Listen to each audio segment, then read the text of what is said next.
And we are so thankful that we can come and fellowship and gather as a family.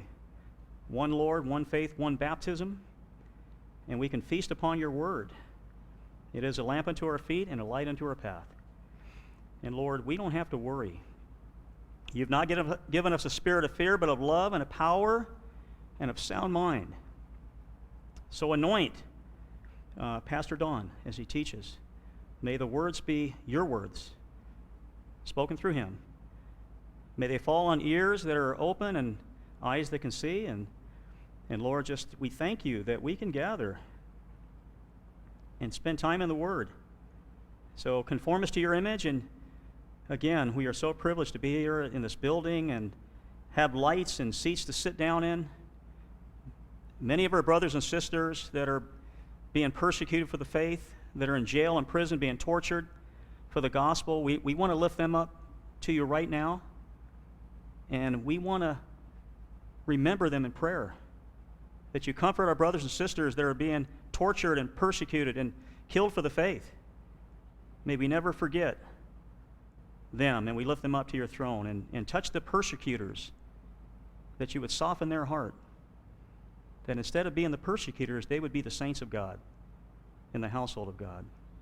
So we love you and praise you in Jesus' name. And everyone said, Amen. Amen. Amen.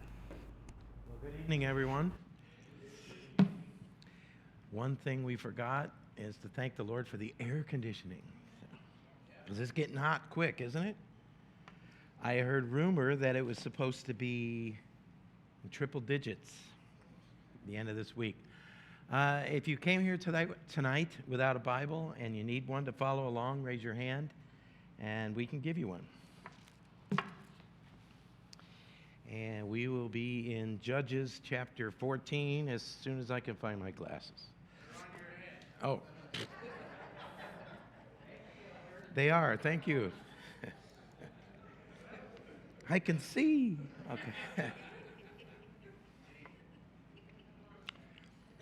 You know, kind of interesting going through Judges and seeing a lot of the things that going on and how, you know, they turned their heart away from God for one reason or another. Mostly it was because they were following the other nations' idols. And as they've gone through, they start following the other gods, and they end up turning their heart away from the Lord. So he gives them over to their own desires. And from there,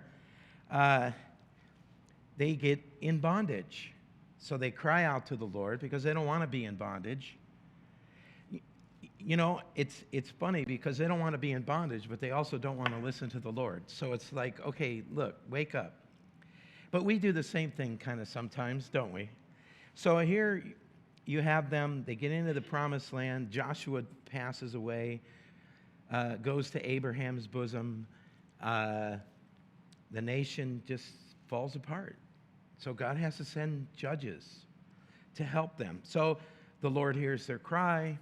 He raises up a judge, and the judge frees them from their bondage.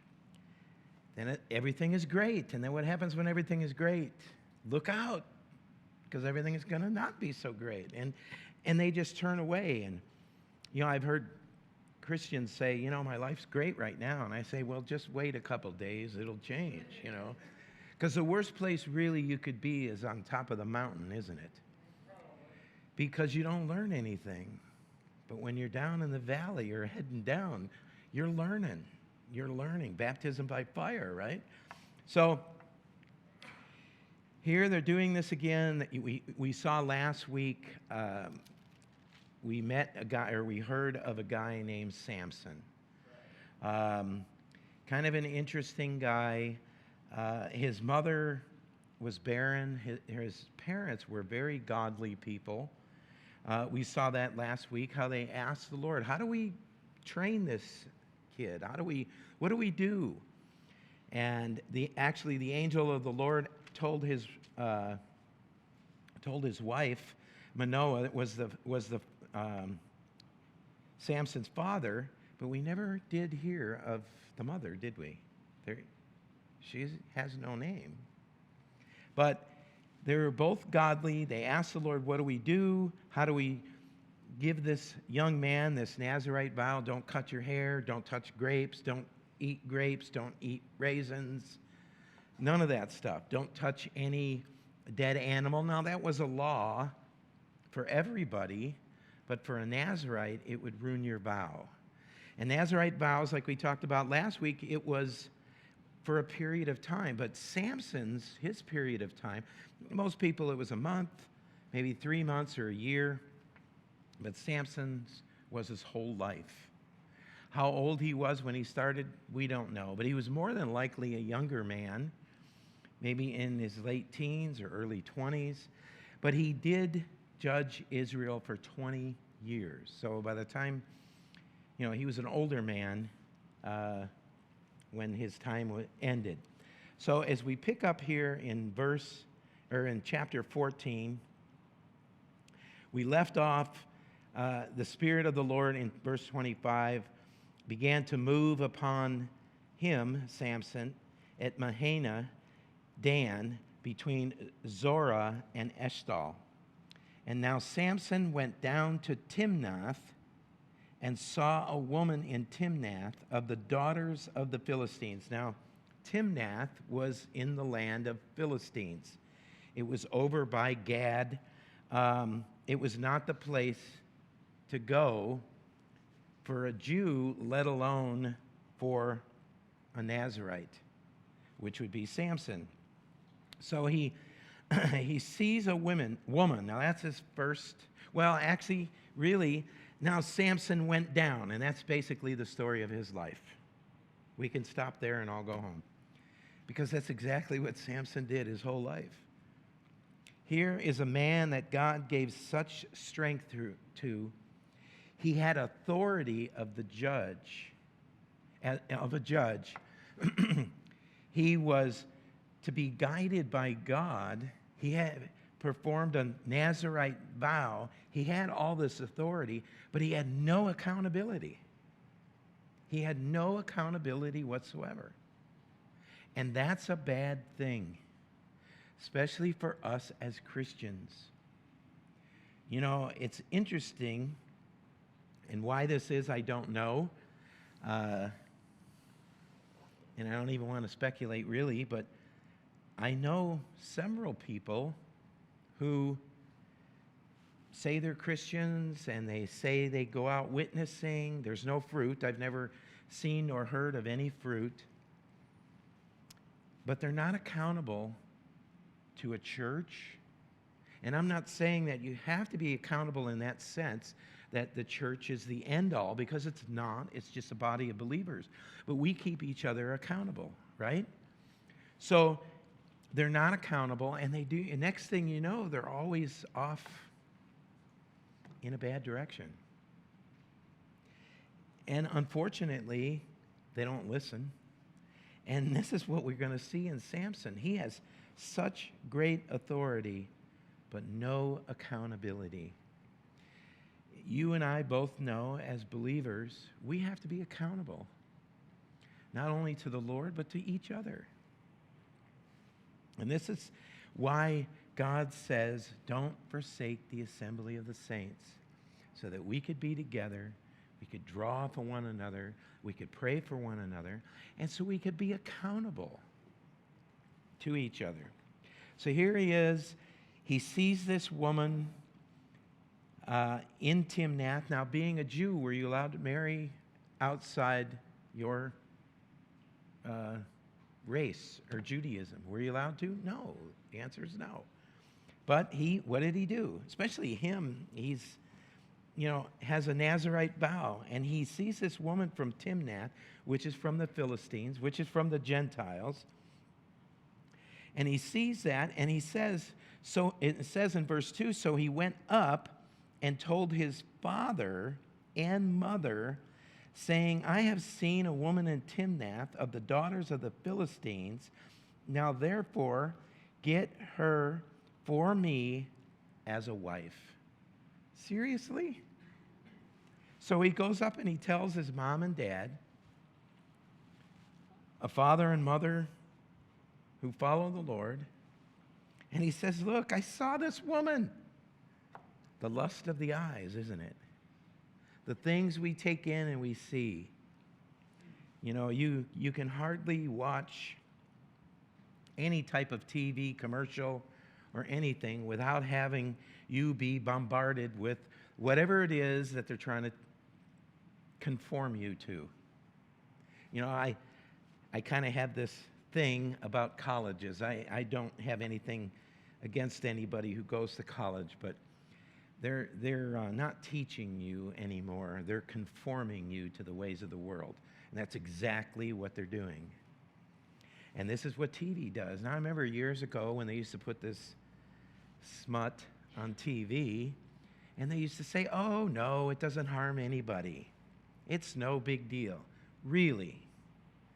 So you're talking about these multi-trillion-dollar companies who pay $5 million for a 30-second commercial in the Super Bowl. So what? They're just throwing away that $5 million, or they know that they can conform you to the way that they're thinking, get you to buy their products, and get you to do things that you might not normally do. But if you look at this, it's horrible, and we see it every day. Every time you turn on the TV, it's like that, trying to conform you to something. So he says, now therefore go get her for me. Now, in them days, most of the time, the parents picked the wife. And other times, if a son loves some girl and they want to get married, then he tells the father, and the father goes ask her father, and so on and so forth. So he tells him, go get her for me as a wife.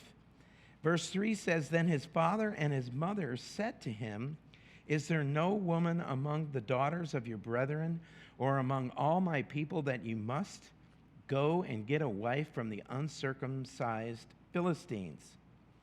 So he's asking him, he's throwing God's word out there. Hey, this isn't right. You should be marrying your own kind, not going out to the daughters of the Gentiles. And Samson said to his father, get her for me, for she pleases me well. Samson, using his eyes, saw somebody, desired her, and it really doesn't matter what God wants, does it? It's what Samson wants. This is what I mean by he has all this authority, but no accountability. So he didn't care what was right in the eyes of his parents, and he certainly didn't care what was right in the eyes of the Lord. Now, if you would turn with me to 2 Timothy chapter something here. Chapter 3 and verse 1. 2 Timothy 3:1.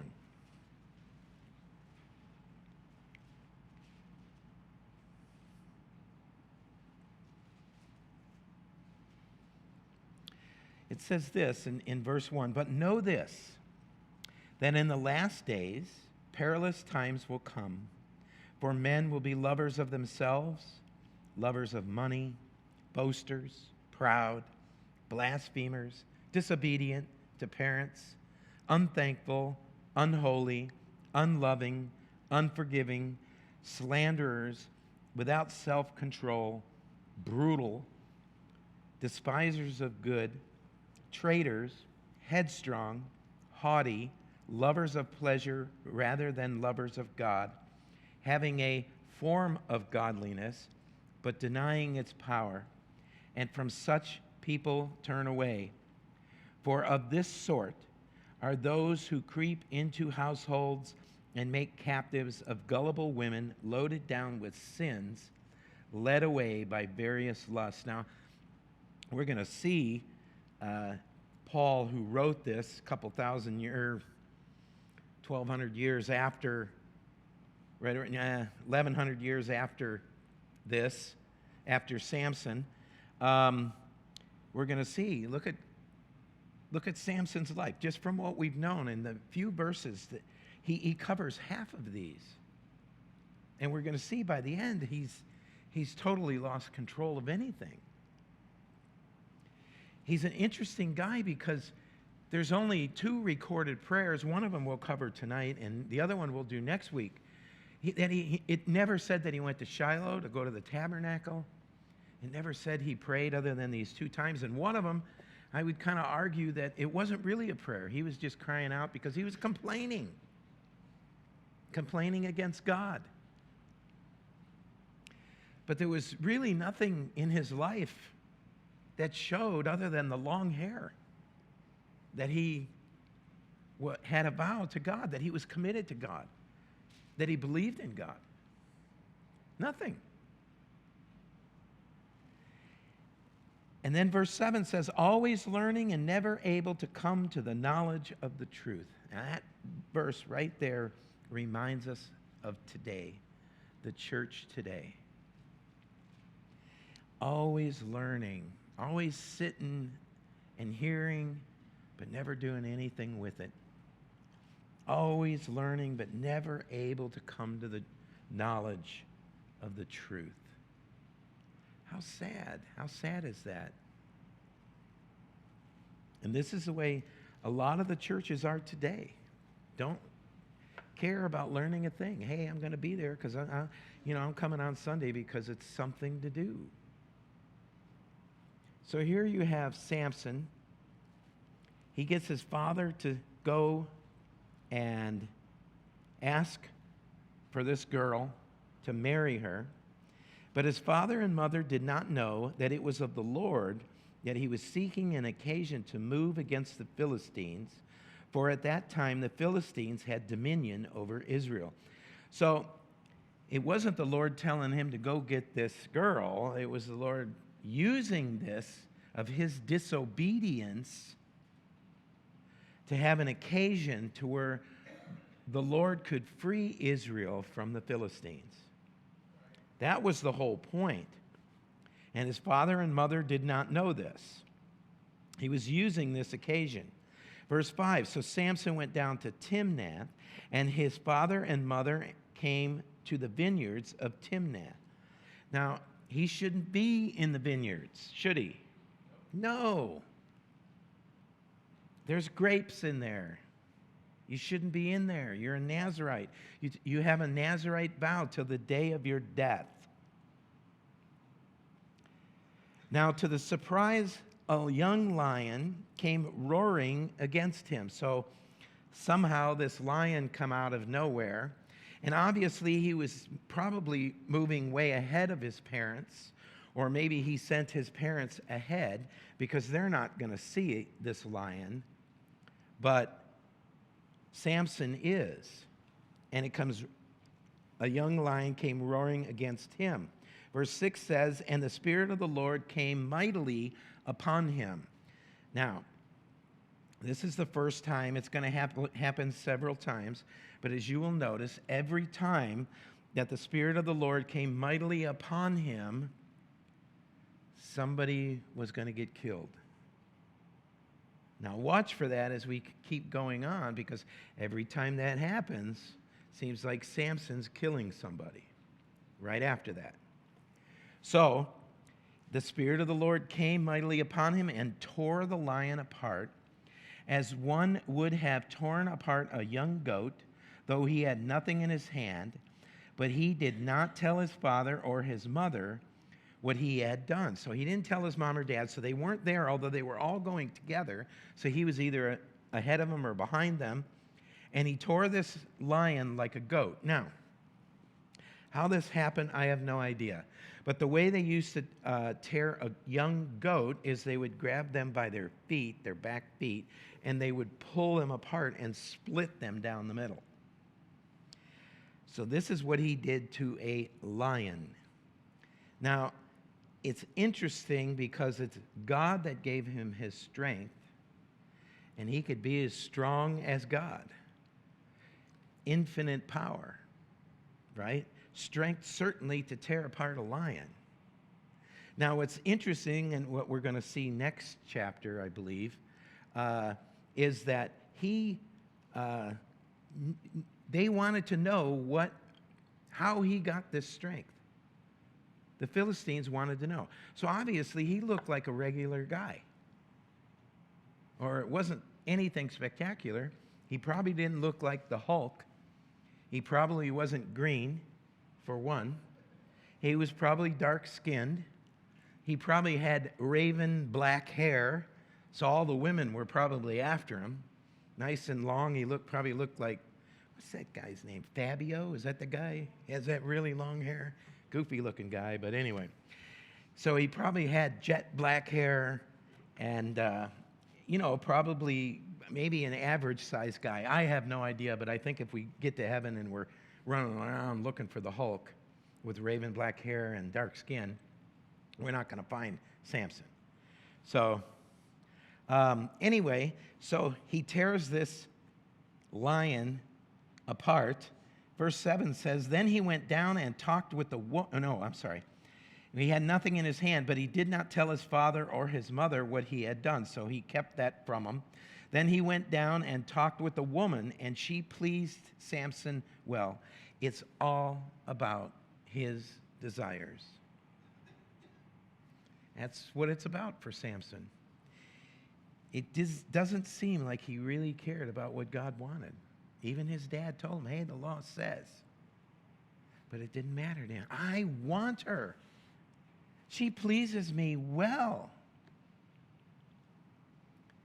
After some time, when he returned to get her, he turned aside to see the carcass of the lion, and behold, a swarm of bees and honey were in the carcass of the lion. So this sometime is, back in those days, if you meet some girl and you want to marry her, so the negotiations start, the father comes in and says, it's kind of, and there's a dowry that's presented, and the man has to pay for that. What it is really, it's alimony in advance is what it is. So in case he leaves her, she's got all the money.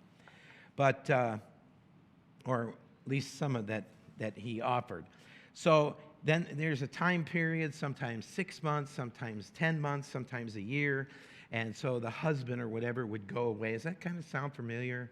Wedding, here we have the Lord. He come down for his church, and now all of a sudden he's paid for the church, and here we sit waiting for him to come back, and maybe it's going to take a week or a month or a day or a year or 10 years or 20 years.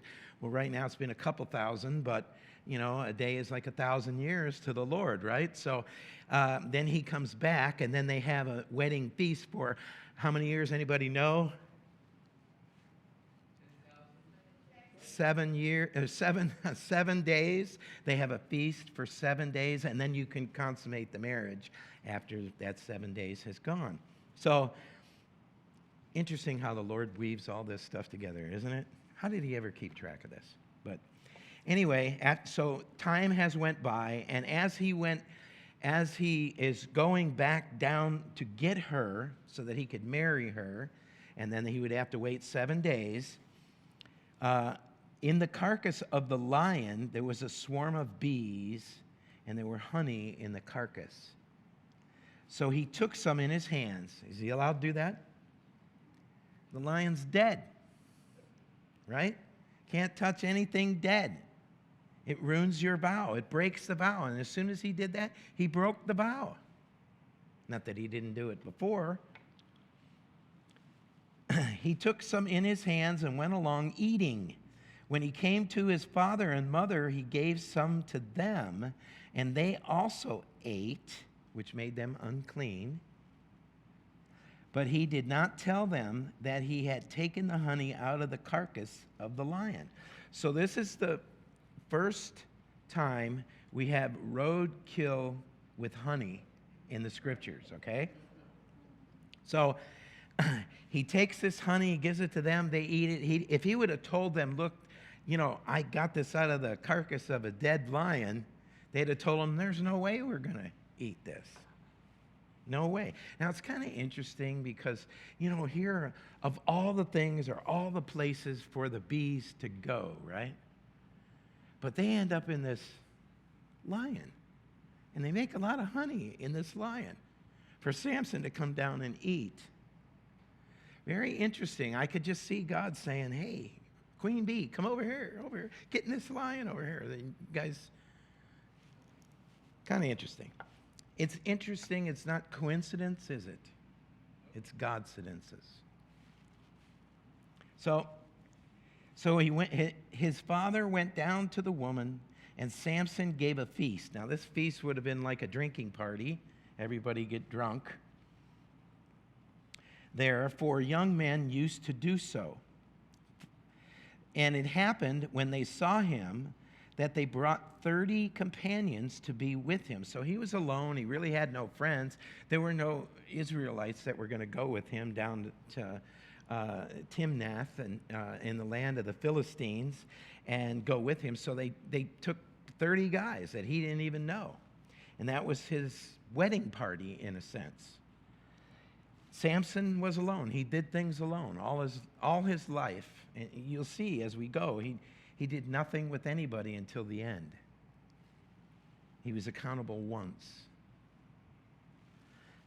So these 30 companions to be with him. Then Samson said to them, let me pose a riddle to you.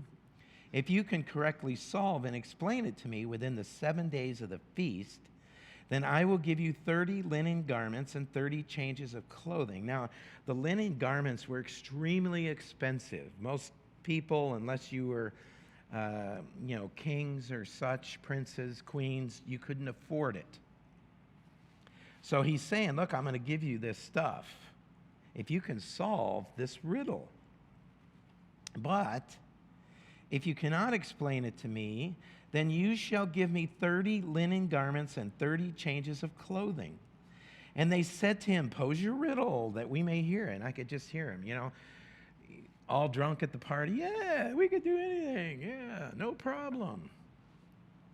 Give me the riddle. And he had to be probably soused too. Well, it wasn't really a wine party, so I guess he could have been soused. Most of the time it was a beer. It's not beer like we have today, but it was alcohol. They said to them, he said to them, out of the eater came something to eat, and out of the strong came something sweet. Do we know what that is? Who's the eater? The lion. Very good. And what came out of him? Something to eat? The honey. So out of the strong, the lion, came something sweet, the honey. Now, for 3 days, they could not explain the riddle. So 3 days went by, and they couldn't explain it. And so it came to pass on the 7th day. Now, this is more like in the midst of the 7th day, not the actual 7th day, that they said to Samson's wife, entice your husband, that he may explain the riddle to us, or else we will burn you and your father's house with fire. Have you invited us in order to take what is ours? Is that not so? So what they're saying to her, look, we can't figure out this riddle, and we don't want to have to give him 30 pieces of clothing, 30 linen garments. So did you invite us here that we'd have to pay? So look, you better entice this guy. You better figure out what it is, what this riddle is, or we're going to burn your house down. And he huffed and he puffed. Oh, no, wrong story. This is what, now this is nice people, huh? Nice guys. Hey, invite you to my wedding. Yeah, I'm going to burn your house down. Okay. And you. Then Samson's wife wept on him and said, you only hate me. You don't love me. Hey, can you imagine that? That's probably the way it somehow went. You hate me. You don't love me. You have posed a riddle to the sons of my people, but you have not explained it to me. And he said to her, look, I have not explained it to my father or my mother. So should I explain it to you? In other words, my father and mother mean a whole heck of a lot more than you do, and I haven't told them. Why should I tell you? Hey, I think these guys need some premarital counseling, don't you? Now she had wept on him the 7 days while the feast lasted, and it happened on the 7th day that he told her. He gave in. She nagged him to death because she pressed him so much. Then she explained the riddle to the sons of her people. So the men of the city said to him on the 7th day, before the sun went down, what is sweeter than honey, and what is stronger than a lion? And he said to them, if you had not plowed with my heifer, they really need some marital counseling now. He's calling his wife a heifer. So in other words, look, if you have not plowed with my heifer they never plowed with. They plowed with the ox, okay? But what he's saying is here, you shouldn't have drugged my wife into this, or heifer into this. You would not have solved my riddle. So he's calling them out. He's saying, look, you hadn't cheated, you wouldn't know this, and you'd be paying me instead of me having to pay you. So what happens? Then the Spirit of the Lord came upon him mightily. And we know what's going to happen, right? You got it. And he went down to Ashkelon, which was about 25 miles away, and killed 30 of their men, took their apparel, gave the changes of clothing to those who had explained the riddle. So his anger was aroused, and he went back up to his father's house. So he should be going up to his father's house. Or actually, after the 7th day, he should have went and consummated the marriage because they were already married. But he didn't do that. He got mad. He killed these 30 guys, gave their clothes away, and now he's going back up to his father's house. And Samson's wife was given to his companion who had been his best man. So Samson left. The father gave his daughter to somebody else. I think this is going to be the last straw for him.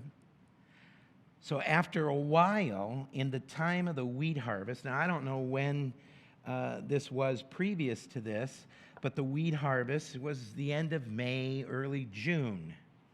It's interesting why God gave this. I don't know why, but he gave us a date here, a time frame.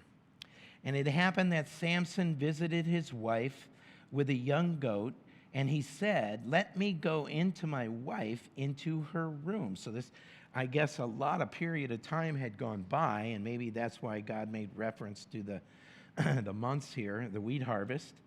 Let me go into my wife into her room, but her father would not permit him to go in. Her father said, I really thought that you thoroughly hated her. Well, he told her the thing. She said, you hate me, you don't love me. And he told her. So how could he figure that? Therefore, I have gave her to your companion.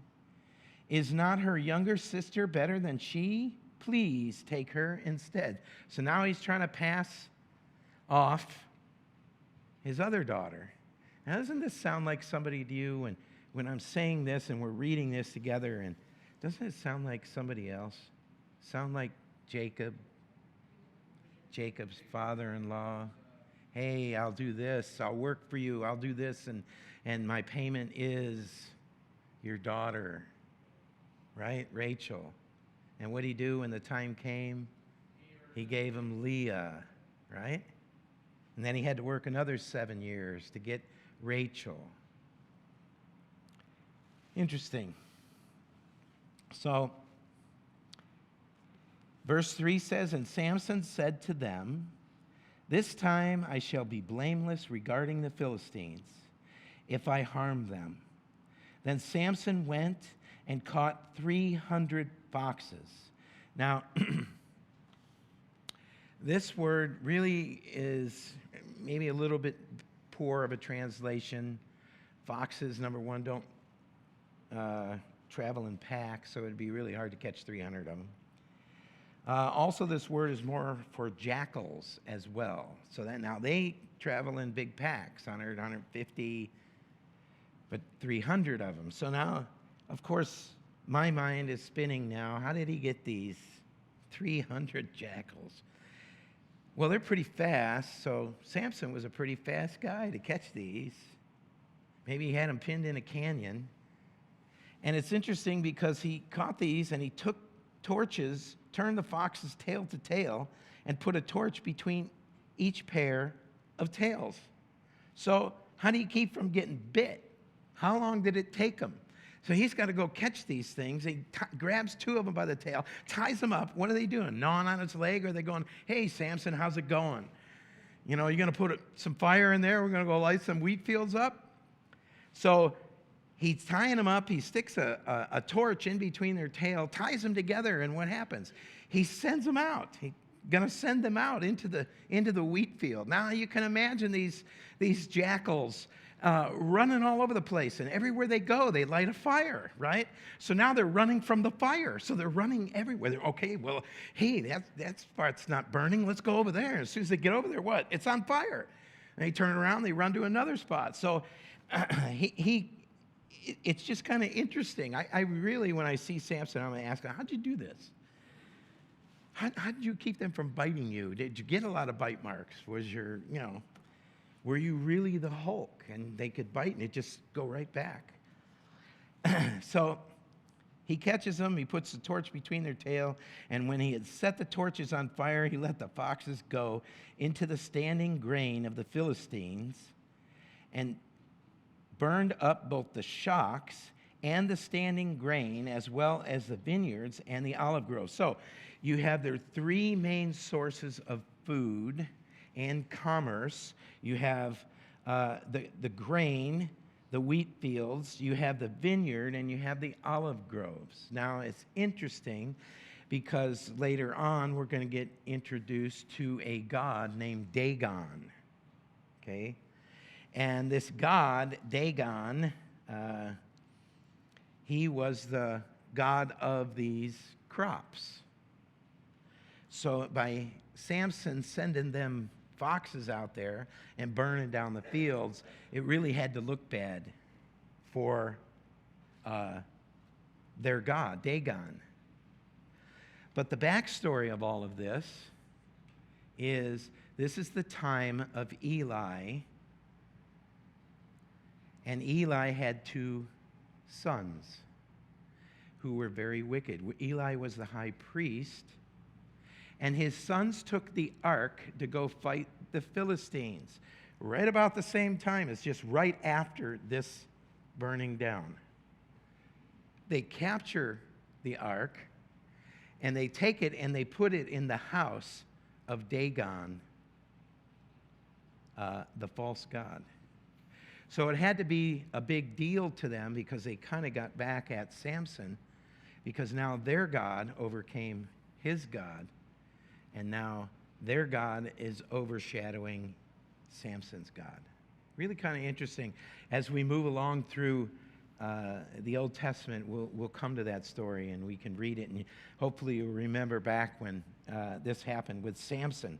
So he burns down the shocks, which is, so you have the standing grain, which is the wheat in the field that hadn't done anything to. The shocks where they chopped down the wheat and they tied it into bundles. Okay, so that's the shocks. So everything got burnt up. Everything that they had cut down and harvested, it got burnt up as well. Then the Philistines said, "Who has done this?" And they answered, "Samson, the son-in-law of the Timnite, because he had taken his wife and given her to his companion. So the Philistines came up and burned her and her father with fire." Revenge. See, Samson set out to get revenge. Now the Philistines get revenge as well. Samson said to them, "Since you would do a thing like this, I will surely take revenge on you. And after that, I will cease." So he's warning them, hey, I'm going to take revenge on you. So he attacked them hip and thigh with a great slaughter. Then he went down and dwelt in the cleft of the rock of Edom. So here he goes. He tells them, look, I'm going to take revenge on you, and he attacks them hip and thigh. In other words, he dismembered them. He dismembered them. And he dwelt in the hollow of the rock of Edom, which that city means place of the wild beast. Yeah, he's in there. Samson, the wild beast. So now the Philistines went up, encamped in Judah, and deployed themselves against Lehi. And it doesn't really say how long or anything like that, but in verse 10 it says, "And the men of Judah said, 'Why have you come up against us?' So they answered, 'We have come to arrest Samson, to do to him as he has done to us.'" They were going to seize him. They were going to put him in bondage. So they came to the men of Judah, and they said, "Hey, you better give us Samson." Then 3,000 men of Judah went down to the cleft of the rock of Edom and said to Samson. Now I'm confused here because you got 3,000 guys, and we're going to find out there was only 1,000 of them. You have 3,000 guys, and you have Samson. And you're afraid of these guys? So you're going to go get Samson. But it's not, hey, let's get some guys together. How many do you need? 10? 20? 30? 50? How about 100? 3,000 to go talk to Samson. You'd have thought they would have figured it out. If it takes 3,000 of you to go get him, why not say, hey, let's partner up? Let's go get these guys. Let's kick them off the land, drive them into the ocean.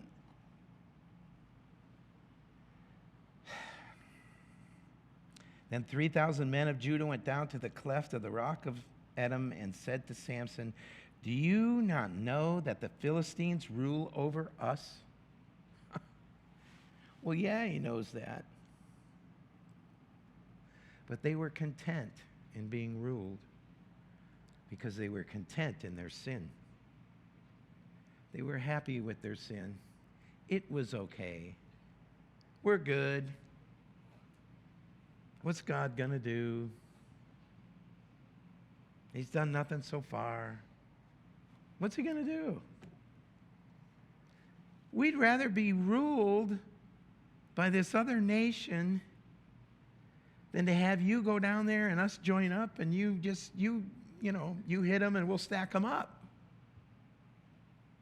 You dismember and we'll find the pieces and put them back together. But no. They say, "What is this that you have done?" And he said to them, "As they did to me, so I have done to them." Now, Samson was like being a lone ranger, didn't he? He could have said, "Hey, let's join up. Let's do this. Let's do this." But they said to him, "We have come down to arrest you, that we may deliver you into the hand of the Philistines." Then Samson said to them, "Swear to me that you will not kill me yourselves." He didn't want to be killed by his brothers, or he didn't want to retaliate back because they were trying to kill him. That's a pretty honorable thing for Samson. That's the first honorable thing I think he's done so far. But I go back to, they could have joined together. It's amazing what sin will do, isn't it? Oh, no big deal. I'm just going to continue in my sin. No harm, no foul. My bad. So they spoke to him, saying, "No, but we will tie you securely and deliver you into their hand, but we will surely not kill you." And they bound him with 2 new ropes and brought him up from the rock. So now they bring him up to Judah from the rock that he was staying at, and they're going to bring him to the Philistines. Verse 14, when he came to Lehi, the Philistines came shouting against him. Then the Spirit of the Lord came mightily upon him. What's happening next? People are going to die. Somebody's going to get killed. Now, it's interesting, and I'm going to go ahead and tell you so that this word Lehi means jawbone. Okay? So just keep that in mind. The Philistines came shouting against him. So they're running at him, yelling at him. Spirit of the Lord come mightily upon him. And the ropes that were on his arms became like flax that is burned with fire, and his bonds broke loose from his hands. So they melted. These bonds melted, almost like melting as he pulled apart these bonds that they had put on him. And he found a fresh jawbone. Now, it had to be fresh, because if it was dried out, the first guy he hit, it'd probably break. So he finds a fresh jawbone. Now, that's kind of interesting. Here you are out in the middle of nowhere, right? Out in the middle of the desert. And all of a sudden, there's this dead donkey laying over there. Hey, let me rip your jawbone off, and I'm going to beat these guys with that. Now, it's just like God to put that donkey there. He probably was one of their donkeys and croaked. And he grabbed the jawbone. So he finds a fresh jawbone of a donkey, reached out his hand and took it and killed 1,000 men with it. I think I would, if I was one of the 3,000, I'd have joined up with Samson. I don't want to tie no rope. I'm just going to go, follow you, and I'll just take notes. 1, 2, 3, 4. Oh, there's 4 more. 8, 12, 13. Yeah. So he kills 1,000 men. Then Samson said, with the jawbone of a donkey, heaps upon heaps, or heaps of Philistines upon heaps of Philistines. With the jawbone of a donkey, I have slain 1,000 men. Now he's getting kind of proud. And so it was, when he had finished speaking, that he threw the jawbone from his hand and called that place Ramoth Lehi. Jawbone Heights. Sounds like you're down in Kentucky or Tennessee somewhere, and we've got this place called Jawbone Heights. Well, that's what he named it, Jawbone Heights. Maybe because he had heights of heaps done with a jawbone. Then he became very thirsty, so he cried out to the Lord and said, now this could be the first time he prayed, or he's just complaining. You have given, that says, he cried out to the Lord and said, you have given this great deliverance by my hand, by the hand of my servant, and now shall I die of thirst and fall into the hand of the uncircumcised? God, hey, I'm dying here of thirst. Did you bring me out here to die of thirst? Does that sound familiar? Yeah.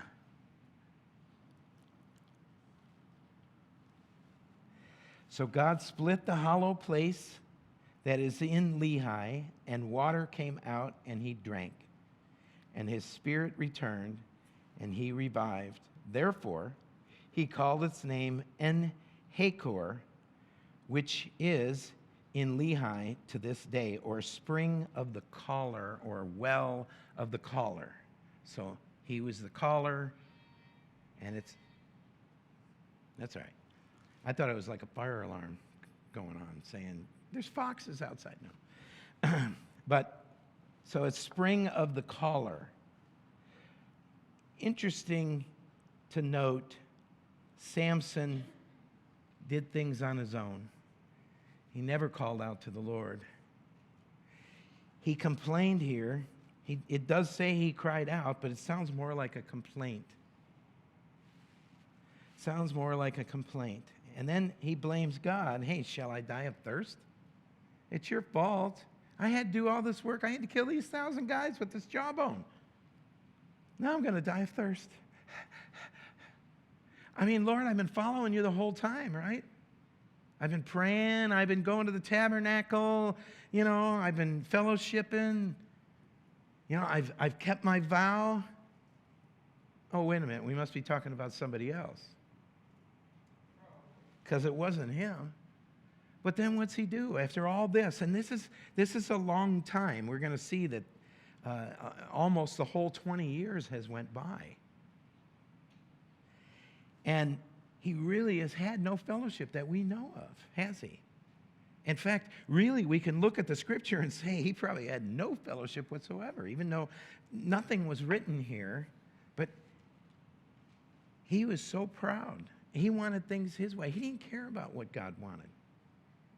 It didn't matter to him. Sounds like our society today, doesn't it? We look around and we see people just don't want to have anything to do with God anymore.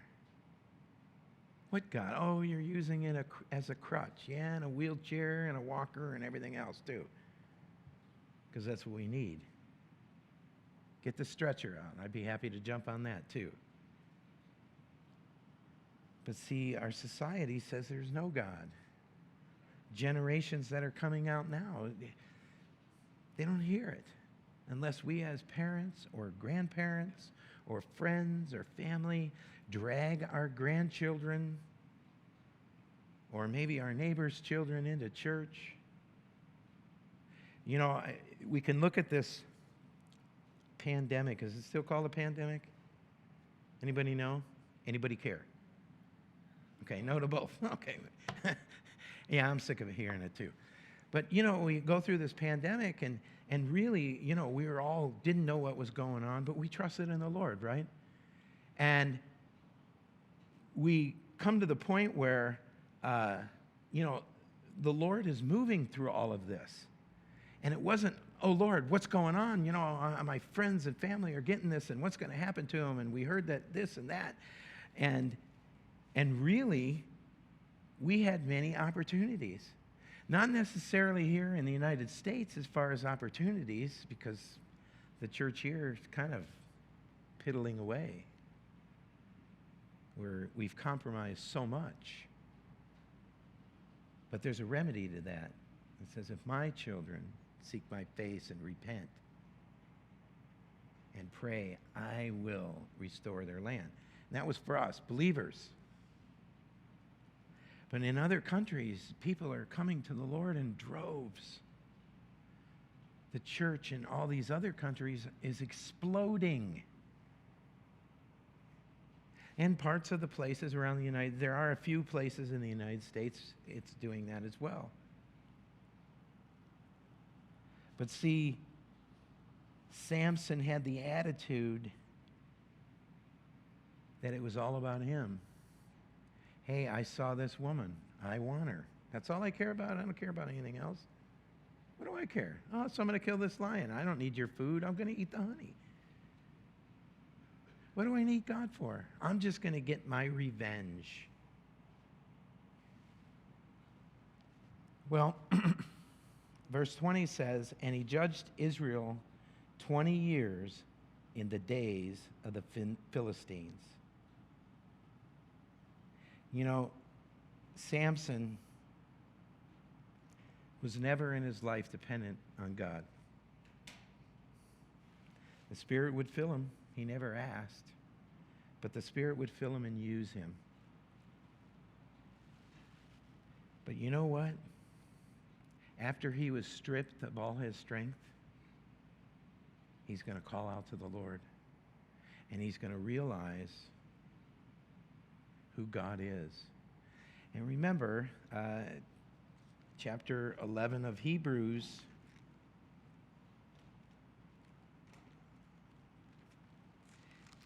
says this. Verse 32, chapter 11, and what more shall I say? For the time would fail me to tell you of Gideon and Barak and Samson and Jephthah, also of David and Samuel and the prophets. They all had one thing in common. What was that? Faith. That's what they had in common.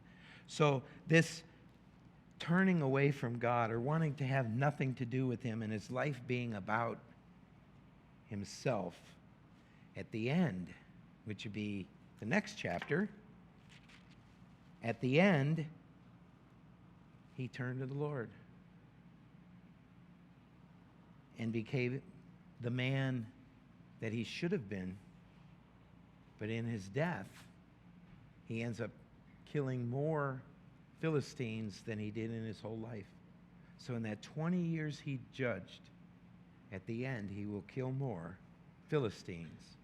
He'll do more for the Lord in his death than he ever did in his life. That's sad.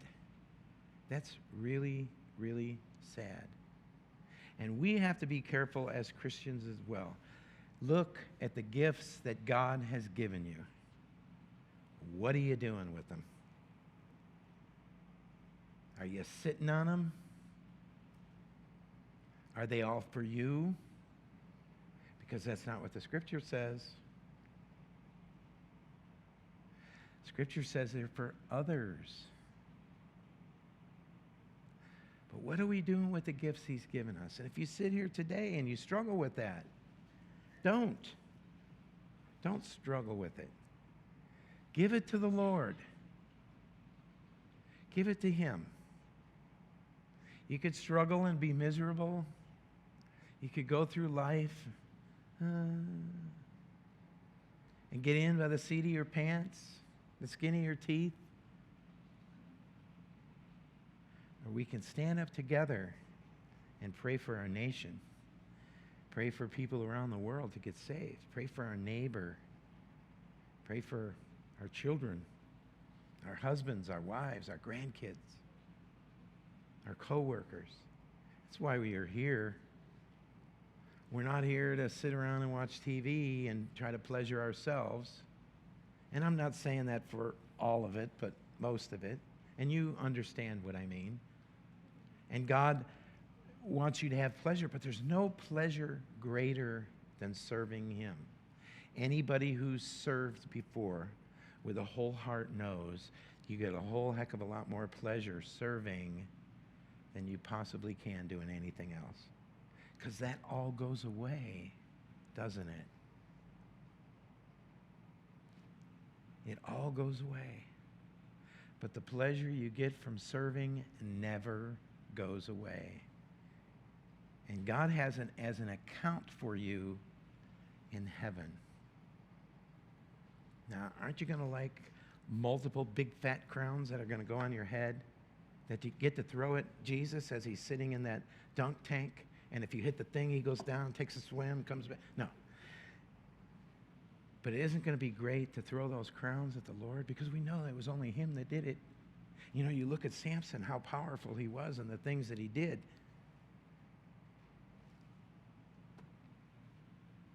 But the Lord's got better.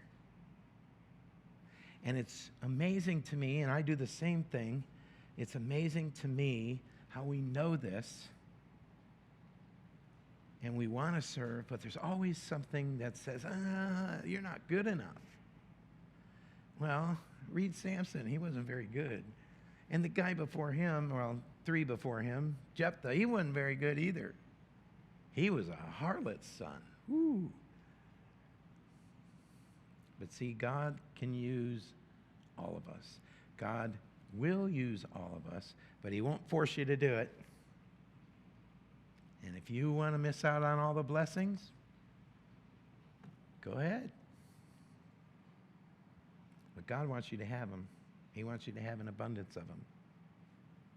And it's kind of interesting because when you look at it, you know, it's God that stirs us to do these things, right? Stirs us to go help somebody. But then we get blessed by it. Well, I didn't do anything. I just did what I was told. He stirred my heart. I went out there and God blesses. So you can't lose. The only way you can lose is by sitting on the sidelines.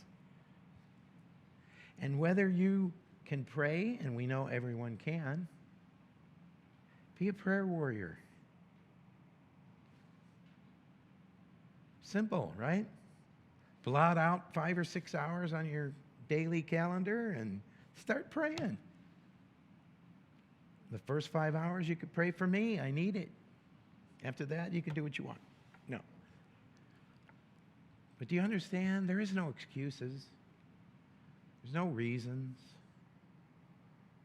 And God is saying, look at Samson. Look at the dumb things he did. He was so selfish. He was you look in the dictionary under narcissistic, and he's right there. That's his picture on there. Because he was. It was all about him, nobody else. It didn't matter. He even called his wife a heifer. Okay, ladies, if your husband called you a heifer, where would the next place your foot would be? Right? Either out the door or between something. But all the things he did, God used him. And God used him for mighty victories. God going to use him as a judge for 20 years to get rid of the bondage of the Philistines. Well, that's all I have to say about that. So what do we learn? Well, God's word is true. Samson, no matter what he did wrong, he believed, didn't he? He had faith. And it might have taken him a long time, and it might have been right at the end, but he still had that faith. Do you have faith enough to say, okay, Lord, I don't really want to do this. It's not my personality. I'm not comfortable doing this. It makes me very uncomfortable doing this. But I'm going to go ahead and I'm going to submit just this once and see how it goes. Because if you do it once, you're going to do it again and again. And you're going to see how awesome he is, because he wouldn't send you out there if you weren't equipped. Because where God guides, God provides, doesn't he? So as we look at Samson's life and we see all the mistakes, but he was a man of faith in the end, do we have enough faith to say, okay, Lord, here I am, use me? Do you? You know, John's been here 3 or 4 months. We twisted his arm. We got him to do the sing in the men's group. Thought it was awesome. Then he's sang a few times in the women's group. We had to twist his arm, really twist his arm. We had to make a lot of promises. We won't go into that right now, but now he likes it so much, he even come up front today and led. He had the faith to say, okay, Lord, this is the gift you've given me. I'm going to go up there. Can you do that? And yeah, we all have our doubts, right? Jesus in the garden said, Father, if there's any other way, if there's any way you could take this away from me, but not my will, but your will be done.